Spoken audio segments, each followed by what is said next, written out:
The games, the excitement, the journey. I'm Djinnsenng from Djinnsenng News, your #1 source for things that I feel like talking about. The AllforGrowth Videogame Draft is still going strong. Now, the Mario Kart Draft Challenge still hasn't been completed, but while we're waiting, our contestants had new games released and scored. So let's start with Grizz on 13th with Mafia: The Old Country. The newest entry in the Mafia series is taking the story back to early 1900s Sicily, bringing a story about family and loyalty in a thrilling mob drama.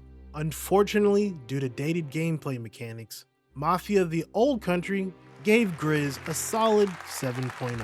But Grizz still has Ninja Gaiden 4 and Metro Prime 4 that can both still get a good score, or be traded, so a high placement still isn't out of Grizz's hands. Now he might need some fire-ass 10s, but it's possible.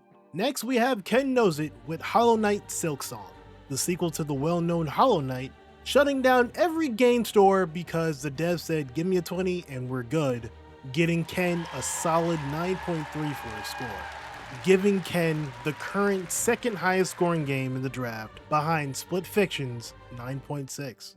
Finally, we have ChauceDaSauce with Ghost of Yotei, another sequel in the draft, following a new character on her quest for revenge, refining the gameplay from Tsushima, expanding the map, and giving off the feeling of playing it safe. Ghost of Yotei netted Chauce a nice 8.1. Then we have Chauce's other game, Little Nightmares 3, giving him a 6.7. Unfortunately, since Little Nightmares 3 is his 4th game, this takes him out of the running for first place just based on scores. But there is still hope, as Chauce came in with a new trade, swapping Usual June with Outer Worlds 2. And from the grapevine, it sounds like a winner. So Chauce still has a chance. If his final game places really well, and snags a few end of the year bonus points, along with winning a draft challenge or two, he still might come out on top.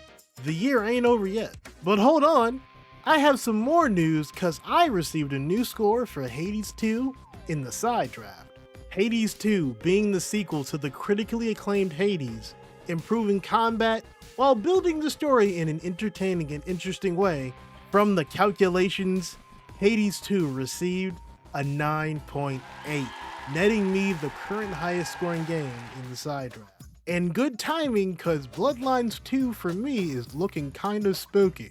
And we don't just have my score, we have trades, with Trip finally replacing his delayed games, trading Crimson Desert with Octopath Traveler 0, and trading Cairn with Mina the Hollower.